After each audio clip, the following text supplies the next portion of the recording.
What's good, folks? Welcome to another special edition of the Cover One Film Room. Normally, the show that gives you the hows and the whys behind the good and the bad of the Buffalo Bills. But because, Eric, it is another special Senior Bowl edition, we're giving you some more hows and whys behind the Senior Bowl. This time, day 2 of practice. A little more preparation from the Cover One team, a little less sunburning happened today, a little more prospect evaluation as well. And Eric, we're here to dive into a lot of pieces that we saw on day 2, also some Bill-specific things to lead off the show. But how you feeling as we kind of conclude some things on day 2? Yeah, my sunburn's gotten a little better. We used some SPF 70 today. 7,000. Yeah, it's the first time I've ever used that strong of a sunblock, but it's not really burnt. I'm just red. Just, like I look like an oyster. You're nowhere as bad as John. Yeah, exactly. It's awful. No, yeah, it was a great day. It was a great day out there. It was a nice breeze, which I thought may have affected some of the throws, today. But I thought overall it was a beautiful day out there. Good breeze.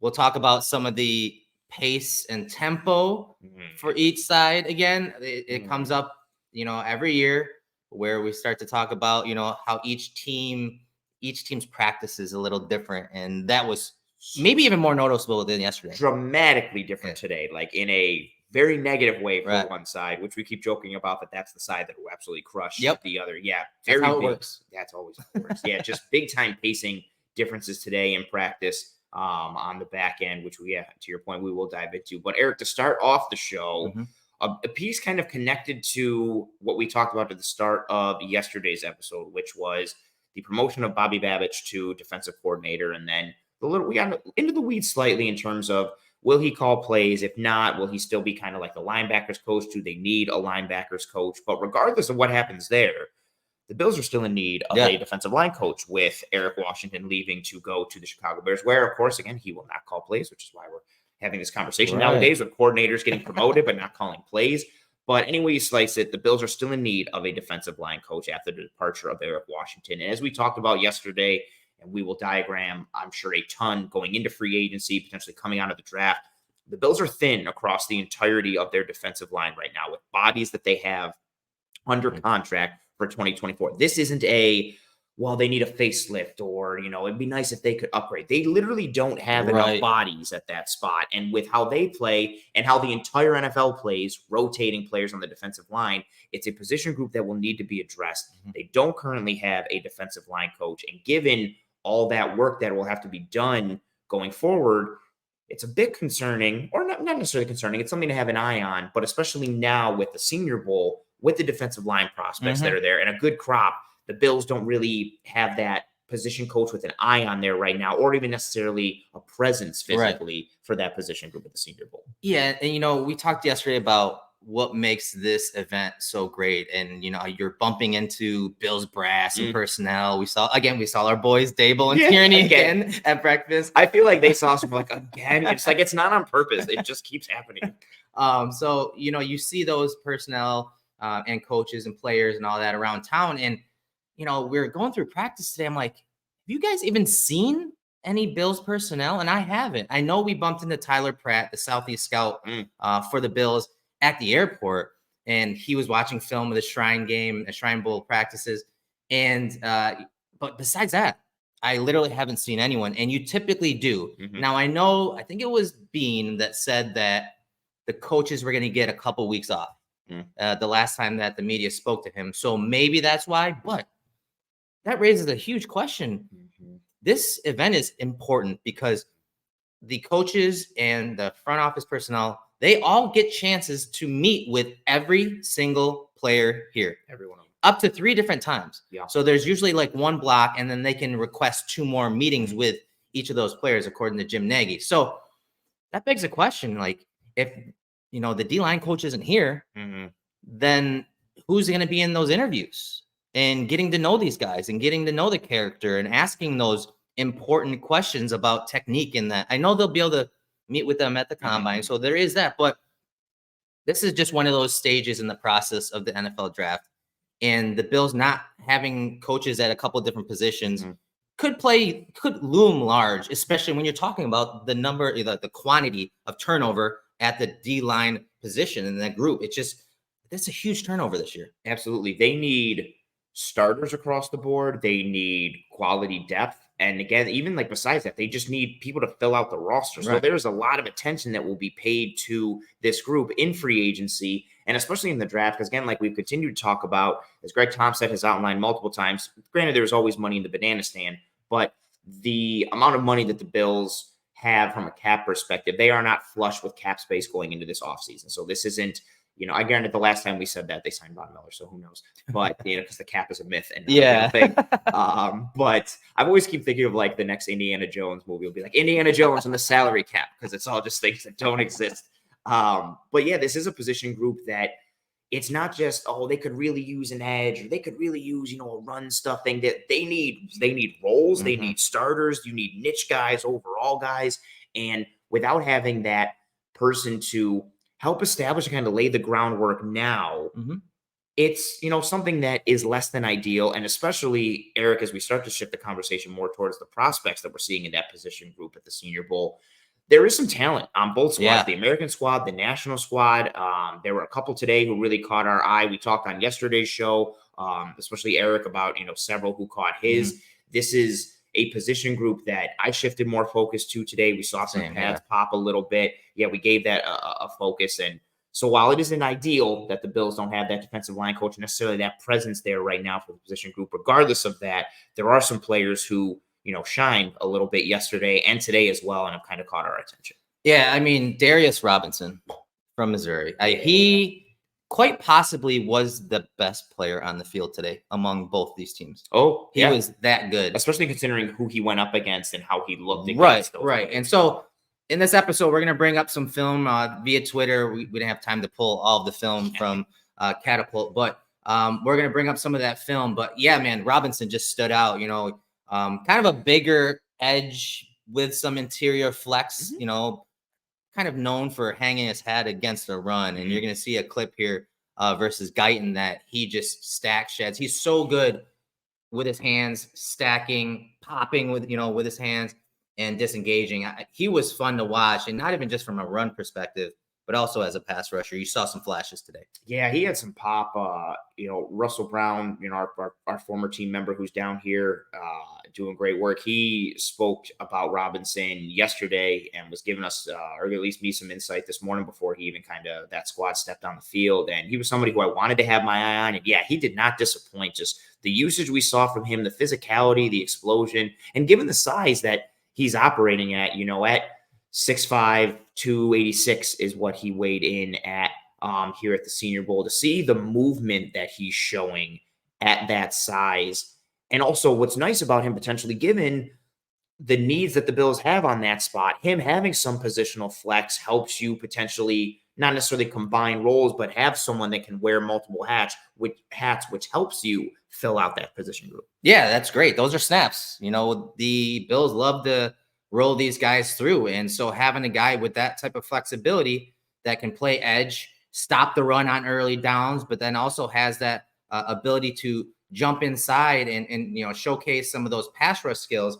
That's something that, is very valuable to whoever the defensive line coach is of the Buffalo Bills. Yeah, and also a nice little piece too, 34 inch and 6/8 arms. So like good arm length to go with that size and that weight. And, like you show in this clip here, him going up against Tyler Guyton, who I don't want to say set the world on fire yesterday, but he had a really strong day yesterday and was a bit of, kind of a talk of the town kind of guy for what he did in one-on-ones yesterday. And to see that rep, like you said, to be able to stack, shed, that push-pull, and just Guyton came in here, with a lot of traits and physicality, and he's been playing with an edge, no pun intended, from a physicality perspective, and just seeing him get the better of him from a complete dominance perspective. He chucks him like he's a nobody. Seeing that kind of opened our eyes a little bit, and then that continued for him in one-on-ones against the run. And from a pass rush perspective, it was nice to see,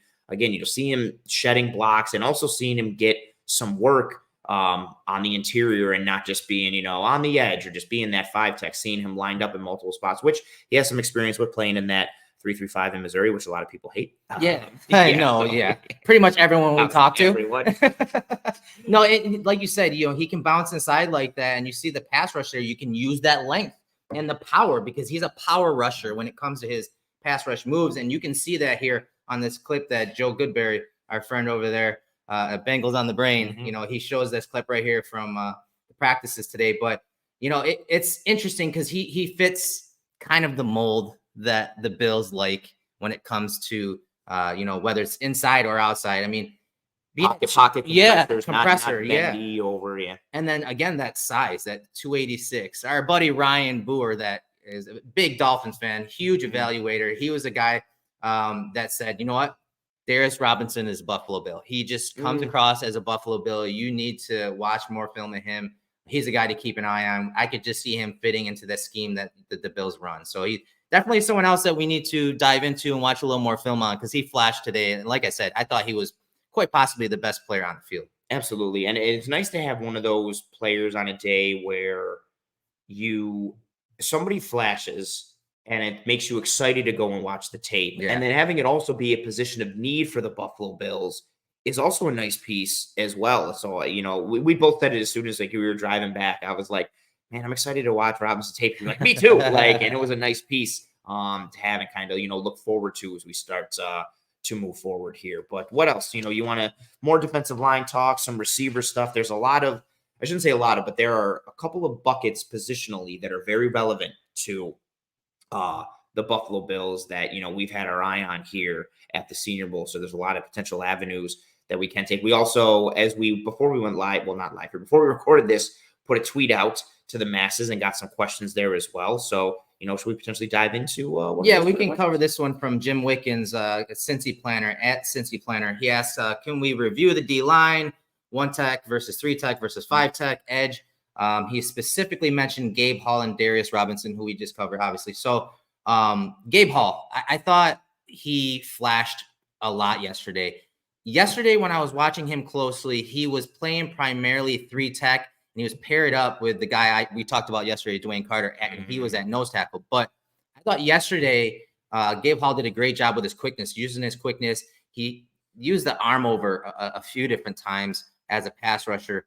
And then on the backside of some runs where Carter was working front side on the play, forcing that cutback, Hall was in pursuit down the line of scrimmage, not losing any ground, just working, staying in his gap, working down the line of scrimmage and making tackles on the backside of runs. So I didn't watch him closely today, but it'll be interesting to see that versatility, when the game does come around, because they're putting these guys everywhere. Yes. Right. They're putting them everywhere. I mean, we had Sion Vaki, right? Yeah. Vaki, the safety from Utah. He was playing receiver today. He played running back. He was making some nice catches, actually. Yeah, he looked out of the backfield.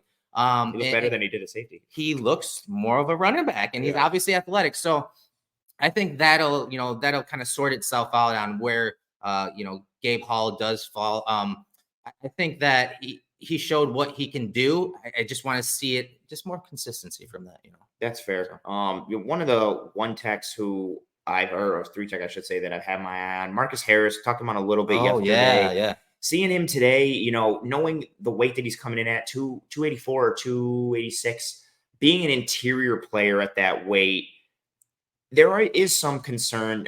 He had a rep today where he got blown off the ball on a double team, but that was really his only negative between yesterday and today. The leverage he continues to play with, the speed and the pace that he continues to play with, the physicality, the penetration, the hand usage, how compact his movement is with his arm overs, and just how he operates on the interior.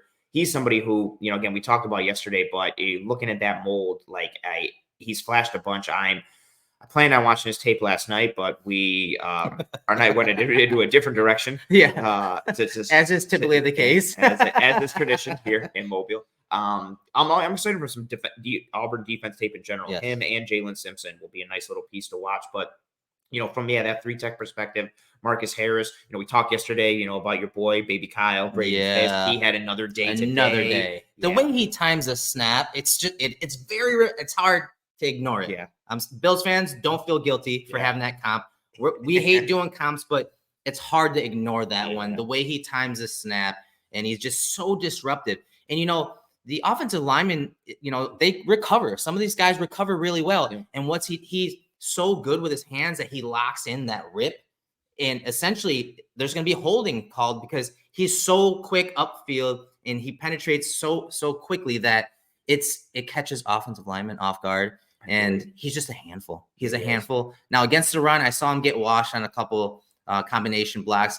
He got displaced horizontally on a gap run. But he is a guy, like I said yesterday, I thought that when I watched this film, I was like, meh, you know, and then you see him up close and you're seeing that quickness and explosion off the ball. And he just catches your eye every single time he's on the field. You literally just see that Florida State gold helmet just flash. It's a blur. And when he's winning in, I don't know how to stopwatch, but he's winning in under 2 seconds. Like, it is quick, it is sudden, it is immediate, it is decisive. Like, that happened today. Yes. Right? It was what, arm over? Yes. Yes. And, we had the get off yesterday in team, like you talked about yesterday, like just when he wins, it's game wrecking for an offense because of the knockback or the penetration that he gets. Like, he's just in the backfield before the quarterback has finished his drop or has completed the handoff to the running back. And that type of snap anticipation, quickness, twitch, the mental and physical connection of it, that's a hard thing to do and have. There's a reason why guys with great get-offs stand out, because it's not necessarily a normal thing that anybody has, like these fades. So he continues to shine in that spot. Yeah, and one guy that stood out, and I haven't even watched the position that much, but every time I looked over there, it was this guy standing out, and that's Bertrand, the linebacker from Notre Dame, right? 6'1", 235. I mean, you got to think about it, behind Bernard, Dotson, like, is he going to be playing a lot more? Well, the Bills have to take a third-round linebacker every year. That is the rule. Yes, that is the rule. So you just always heard him setting the defense, communicating with these guys, which is really important this week because they're playing a whole new defense. You're learning a whole new playbook. So you saw the communication just like you see on film for his play at Notre Dame. And you got to remember, it was the first day of full pads. And so there was some, hitting going on, and he was firing downhill, filling versus the run, popping the running backs in the run game. You can tell why he is that, like, hard-nosed linebacker. You look at him, he's like, oh, that dude's a scrappy player. Like, he can play football. He's always around the ball, tackling machine. He's just a guy that just stood out. Again, just off the wall, I was like, you know what? I'm going to take a look at this. And all of a sudden, he's just coming downhill, and you're hearing the helmets crack. It's funny you said that today, and he did that for me yesterday in individual and some drills. Like, I haven't had a super detailed eye for linebackers this go around because just for the Bills' needs and how the position group is represented. Again, that being said, the Bills probably take a linebacker in the third round. Yeah. But he flashed yesterday just with his movement in drill and individual, and exactly like you said, like he has such a perfect linebacker aesthetic, like the frame, the look, all of it, like the way he comes together. And then today, the big thing for me, aside from the pads popping, like you said, like you hear him out there gathering everybody on the huddle, like barking out the calls, the adjustments, the recognition. Like, there are several players in each practice that started to do that. In the afternoon practice, Cam Kitchens did it again for the second time. Jalen Simpson's making some adjustment calls, but Bertrand really stood out in that morning squad. Every time he was on the field, you could close your eyes and know that he was on the field because you heard his voice, you heard the communication, and it was constant, it was consistent, and it wasn't just communication for communication's sake. And again, that's a thing that coaches and evaluators look for, like who starts to kind of take the bull by the horns a little bit in these all-star settings, these tryout type settings, who starts to really establish themselves. And he did it not in a try hard or a forceful way, just naturally with how he plays the game. Yeah, no doubt. And so let's flip the script here. Let's go to the offensive side of the ball a little bit. All right. So tackle. Yeah. We put so much time in there on the offensive line. Now let's start with the receivers. Let's start off with the pass catchers. And I want to get your thoughts on who you thought stood out the most today from day 2 of the Senior Bowl. Javon Baker had another nice day today. We talked about him a bit yesterday. He's somebody that we will continue to talk about and show some film about. He's somebody we talked about before the Senior Bowl started. He's somebody who I had my eye on but couldn't because of the tape availability for 2023 UCF tape. But he's continued to play well. I'm going to start with somebody who didn't have the best day, but with how disappointed I was yesterday in his play, and that's Xavier Legette. We had coming in, and just our biggest questions were more just like, oh, what would he show from a route running perspective, and would he be able to have kind of the example I gave was last year, Jonathan Mingo coming in, the size of the frame, and it was like, oh, can he, run some routes? Can he show like a professional route running aspect to his game? And he did, and it helped, propel his draft stock massively. Legette had a down day yesterday, not even just from a route running perspective, but like athletically, physically. Not much separation. No, some drops. Even down the field, like nothing. Even once he got that speed up, like he wasn't really separating. And the guy was always in his pocket. The DBs were always in his pocket, and he wasn't doing anything to create separation. But today was different from that perspective.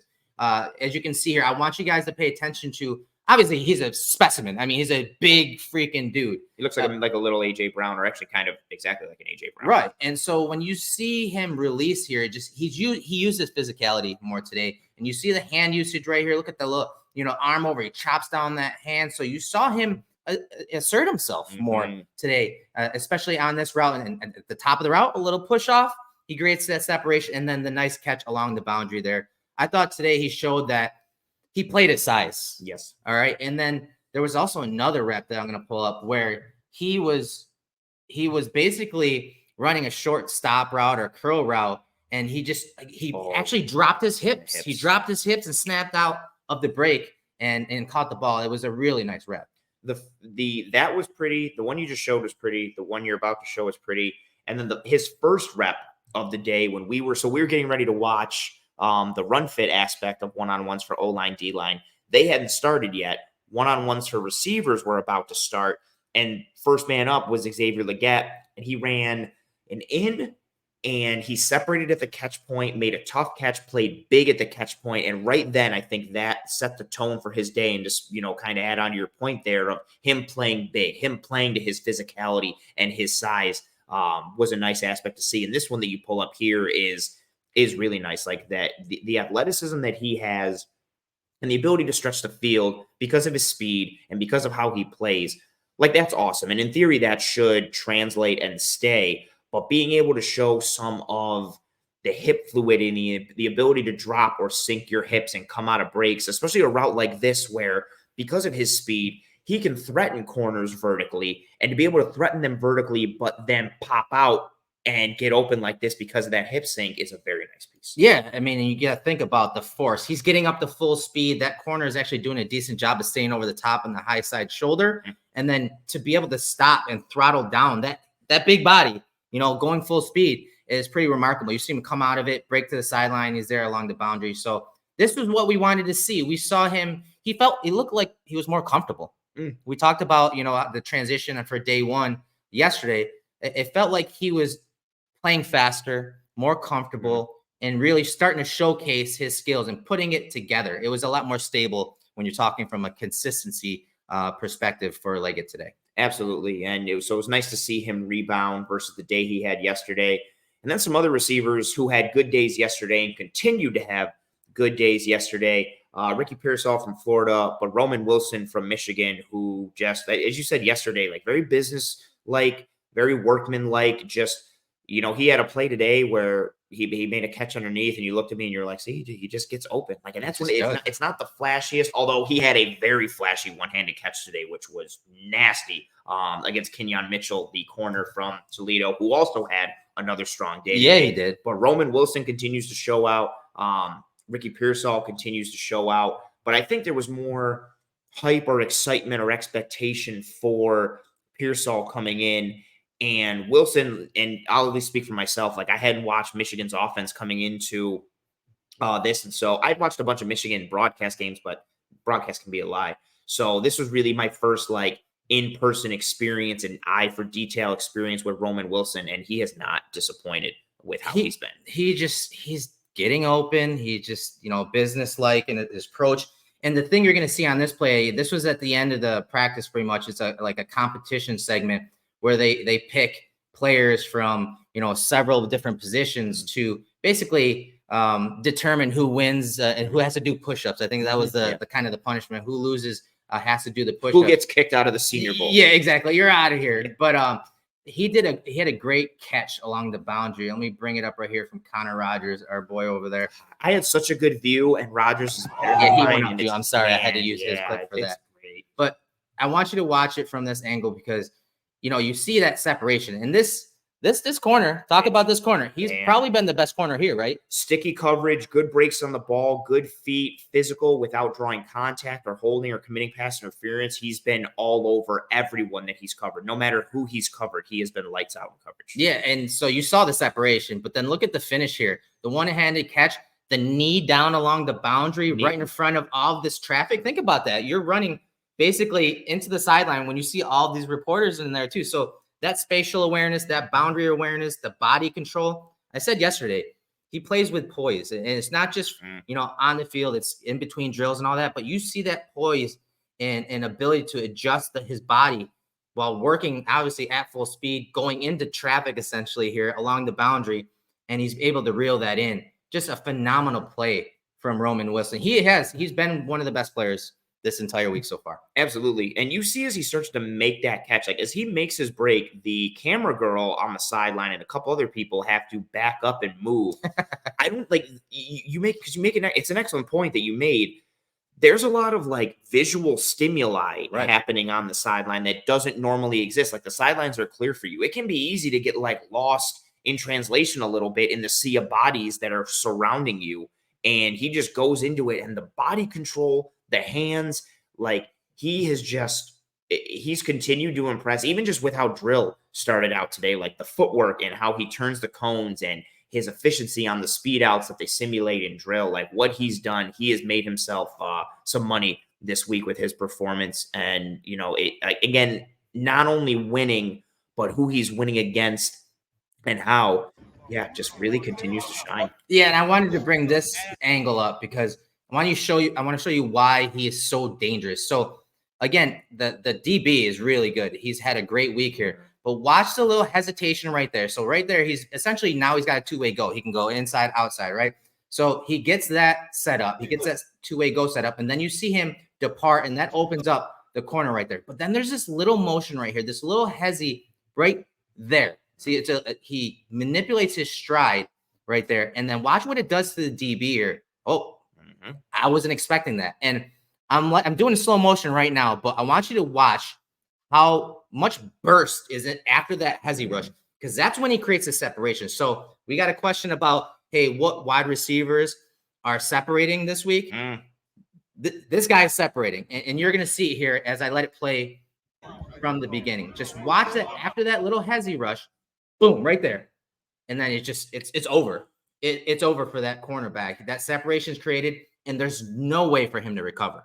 He had a nice win with that hesitation that, you'd mentioned me when we were talking about him offline. Well, actually, when we were still at the Senior Bowl practice today. He won with a similar hesitation the very first rep in one-on-one. I think that was also against Mitchell. It was. Yeah, it right. was. It was just overthrown, right? Yes. Yeah. He ended up turning the corner, and overthrown has kind of been a theme for all the quarterbacks these first 2 days.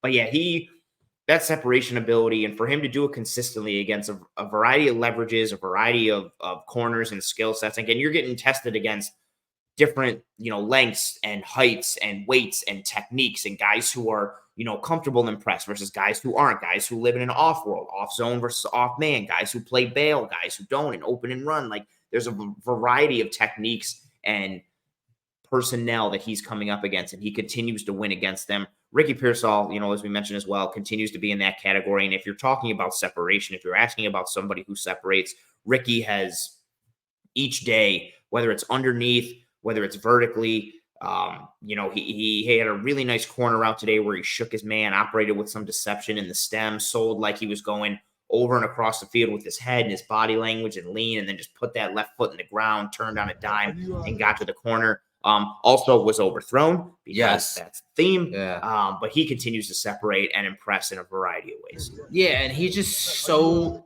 quick. Like you see this rep here versus press, and he just beats it. And I want you to watch again the hand usage. It's super important at the line of scrimmage. Look at him, it's like wax on, wax off, dude. And he creates that separation and just blows by that DB down the field. Like it's a little underthrown, but he still catches it. And the thing that I saw and the play you talked about where he beat the DB and the ball was kind of underthrown, but he turned it and caught it, and dropped in the bucket. I would like to see him catch it with his hands. Even on this play, I'd like to see him go up with his hands and catch it, but that's nitpicking. This guy has been separating against whoever they put up against him the entire week. And it's just interesting how he wins, because whether the guy's in press, as you saw there, or the guy's in off coverage, he creates doubt in the mind of the DB. The DB is like, okay, I got X leverage against Ricky here. Well, guess what? I'm going to maintain that leverage. And what Ricky does, and Ladd does it as well. He takes away that advantageous position or leverage, and then just blows by them. They're like, oh, you got outside leverage? Well, guess what? I'm going to threaten that outside leverage and then just take it. Give me that. Just take it. And so he's very good at doing that. And he's been winning the entire week. And I said during practice, I said that, they're pretty much every play, he's open. Yeah. He's pretty much open. He doesn't need the scheme. I mean, look at those moves. He doesn't need the scheme to scheme him open.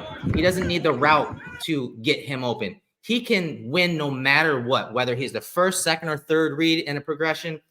Even when the ball's not going to him, he's getting open. And so that's what you want. That's what you want from your wide receivers. So hypothetically, if he's in the Bills offense and he's like the second and a third read, he's going to time up the rhythm of the route and the depth of the route with the quarterback. And by the time Josh gets to him as a second or third read, guess what? He's going to be open. Yeah, he's consistently winning in a variety of ways. And when you talk about getting open, and also talking about somebody who fits a need for the Bills, one that's not just, receiver, and they need a receiver, someone who, we've identified as potentially being more niched down into a specific receiver role that the Buffalo Bills could use.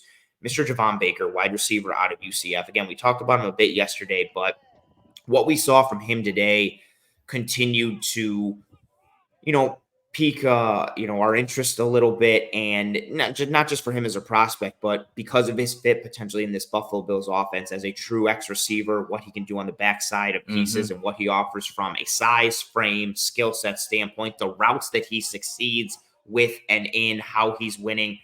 It's very encouraging if you're a Buffalo Bills fan, and he's somebody that, we've ID'd now as being on the Bills' radar, or should be, and will continue to going forward. Yeah, he's I'm officially putting the stamp on draft crush.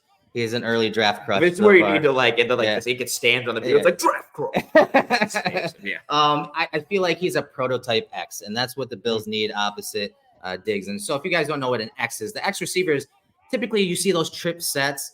That X is going to be the solo receiver to the opposite side. Obviously has to be on the line of scrimmage. So that receiver has to be able to beat press, obviously. He has to be able to beat off coverage. And then he has the array of releases. And you see, one of those here versus press, that DB doesn't even get his hands on him at the line of scrimmage. Very good shake on these type of routes versus press. But what I love about what he did today is, and you can kind of see it as he gets vertical on his stem, is he uses his eyes so well. You see him peek back there as he's getting vertical. And then right at the top, too, he does the same thing. And it's a little rocker step right there. That is sick. That is sick. And then, boom, I'm breaking to the middle of the field, which he runs dig routes, post routes really well. So I think he's a great complement to what Diggs does, because if you have your X and he's on the line of scrimmage, your Z is off and he can move around. And that's what the Bills want to do with Diggs. Keep him outside, put him in the slot, move him around more. Getting a guy like Baker that can be that prototype X, but also – he's a hell of a blocker. Yeah. He's got that dog in him. He's a hell of a blocker. And yesterday, when we were doing interviews, you got a great interview with him yesterday. And then at the end of that segment, I asked him about how he approaches playing versus off or versus press, and how that strategy changes. And this is what he told me. My mentality when I line up is just to kill the DB. So that's what I do. Just kill the DB. Nice and simple, right? Like, just kill a DB. Yeah. And if you go to his profile, what's his profile say on Twitter? I hate DBs. So, yeah, he's a guy that I've fallen in love with. He's an alpha. He's a dog. He's going to add value in the run and the pass game. And so he's someone that I do need to watch a few more games on. I think I only got 2 in on him prior to coming here. But he's going to be a talented receiver at the next level. And it's one of those things where I think he's still pretty raw from that perspective.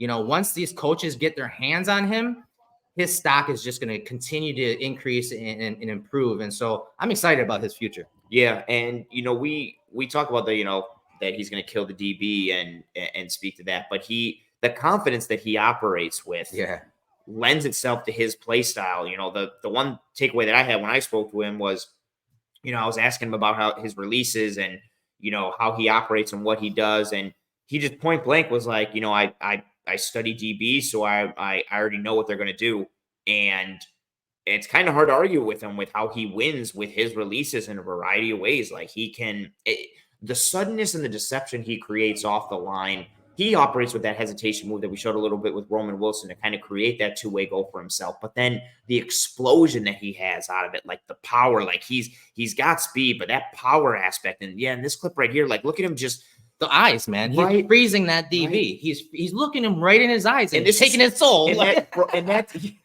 very good. And that DB, that's Max Melton. He has had himself a very good day 1 and day 2 at the corner spot. I think he was the fastest DB today too. Oh yeah, I'm pretty sure. Yeah. He's had a good day, and seeing him drop the hips right there, put the foot in the ground, come back to the football, grab the ball that's off frame, and reel it in.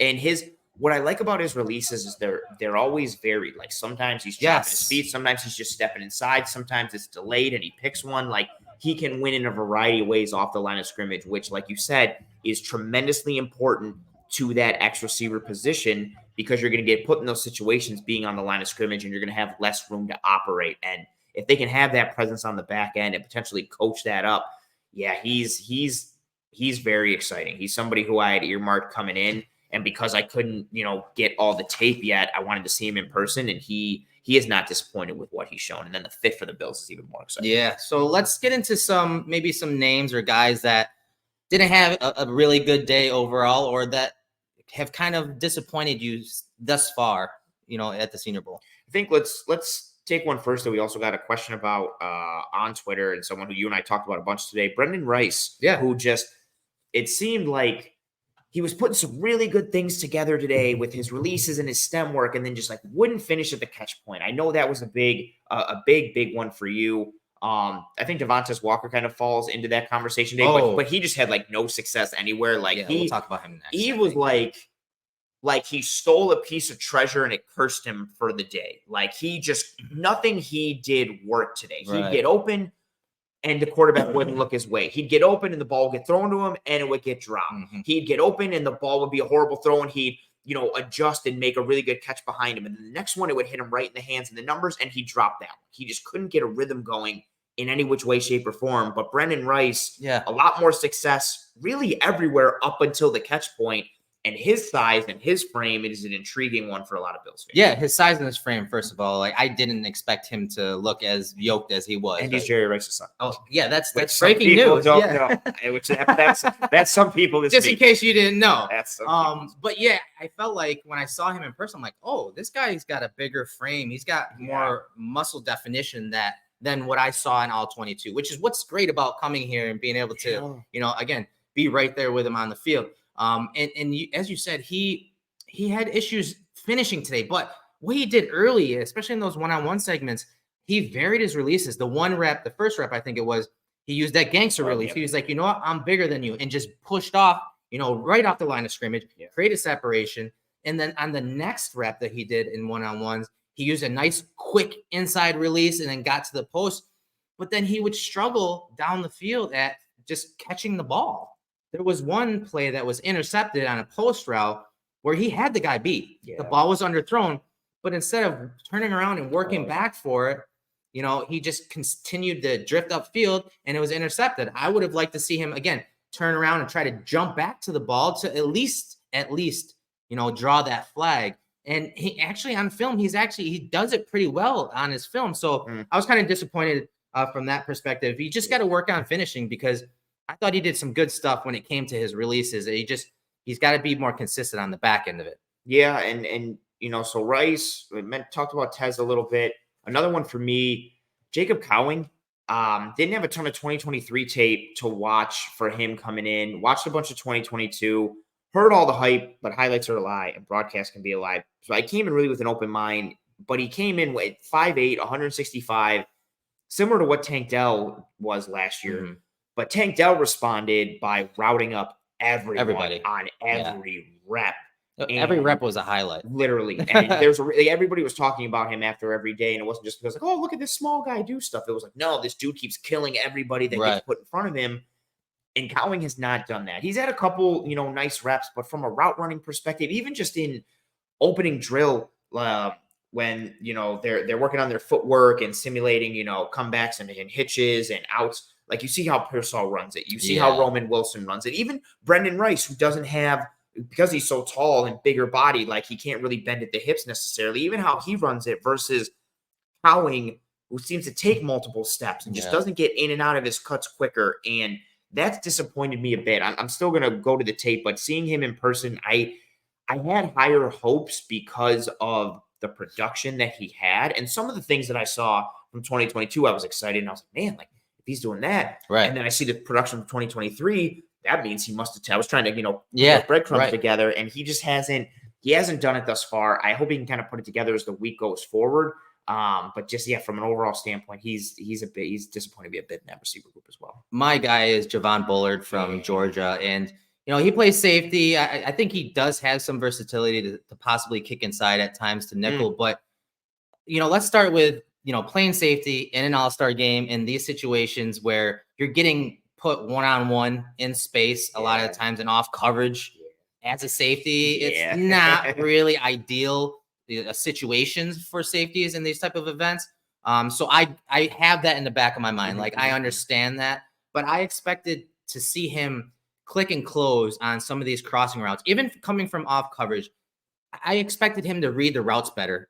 And then that would keep him ahead of the chains when it came to breaking on the route and making a play at the catch point, because on film, he did it so well. He would close on in those man match schemes in Georgia on those crossing routes and get right to and take the proper angle right to the ball and break it up at the catch point on those crossing routes. I'm just not seeing it there. But again, maybe that's because of this event and how they are put into these tough situations as safeties, down here at the Senior Bowl. That's a great way to put it. And, I like Bullard as well. And I hope everybody knows at this point, like, my favorite player in this entire draft is Cam Kitchens, who came to the Senior Bowl, safety from Miami. And it's been awesome to see him, but also there's the limitations of it because of how the safeties have to operate and what and the schemes, right? Yes. The limitations. Talk about that. So you're getting just vanilla coverages here at the Senior Bowl. Like, literally, it's a rule of, like, what coverages you can play. And the majority of times here, it's basically just cover three. You can even hear the defense, like, checking to it when they're in team. Like, you hear the base call and it's got three after it. They're not much disguising or anything like that. Even you have to pretty much show it. There is no disguising. Yeah. You can't show too high and spin. Like, there isn't any, like, type of chess match happening in practice or what will happen in the game. So it's very much just like, here's a single high post safety. The other safety is down, usually to the passing strength. So he's in the slot. Okay, here we go. And so there's not really a lot of opportunity to play, like I said, like that chess game with quarterbacks or with offenses. And then because quarterbacks know what coverage is coming, if you're that post safety, there's not really much you can do unless you perfectly bait the quarterback or the quarterback takes a risk on a seam ball. But most of the time, they're just hitting the flat or checking it down to the running back. So then you have to hope you are the flat safety, because it's cover three sky and covering the flat. And then all you're doing is covering the tight end or the slot receiver on an end route, on a flat route, and tapping his hips right away for a 1 yard gain. Like, you don't get to see that opportunity for them to really open up their game and what they can do. And for a guy like Bullard and even a guy like Cam Kitchens, guys who showed their worth and their mettle in so many ways, all of those so many ways aren't able to be showcased here. And so that it's definitely, it's hard to shine out if you are a safety at the Senior Bowl. No doubt, man. No doubt. It's been disappointing, but for the most part, overall, this has been a fun week so far. Another day of practices tomorrow. Anthony does take off tomorrow, so we'll keep you guys updated on what content we got going.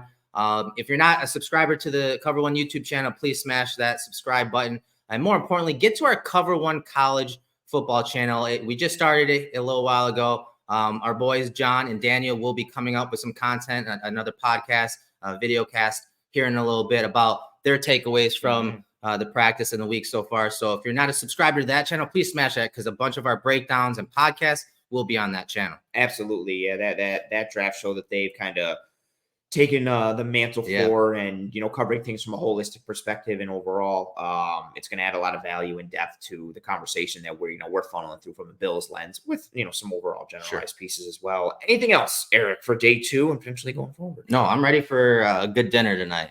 I'm ready to go to Wenzel's and get some good seafood. I'm very excited for dinner. I'm also sad that it's not Taqueria Mexico, which was great. Man, like I would live there if they let me live there. I'm not kidding. I'm not making a joke. I would eat there every day if I lived here. Like it's so good. That dinner was great last night. I'm excited for dinner number 3 tonight for us here. But yeah, that'll do it for us here in this episode of the Cover One Film. Like Eric said, smash that like button if you are here on YouTube. If you're listening on one of the podcasting apps or platforms, that's cool too. Please rate and review and subscribe. Please turn on notifications for the Film Room channel here on YouTube, and then subscribe to the Cover One YouTube channel as a whole. We have you covered literally every single day of the week for the most part with Buffalo Bills coverage, a variety of coverage pieces, what type of depth you're looking for, or entertainment pieces, whatever lens you are looking to see the Buffalo Bills through, we have it for you here at Cover One. So bang that subscribe button to the channel. But like we said, that'll do it for us here in this episode. So for myself, Anthony Prohaska, for Eric Turner, we hope you and your family and friends and loved ones are all doing well and staying safe. Be kind to one another. Take care of one another. We will see you next week for a live episode, potentially, of the Cover One Film Room as we, close the door on the Senior Bowl and really get full-fledged into off-season mode, which is very, very exciting for us here. So take care, folks. Godspeed. And as always,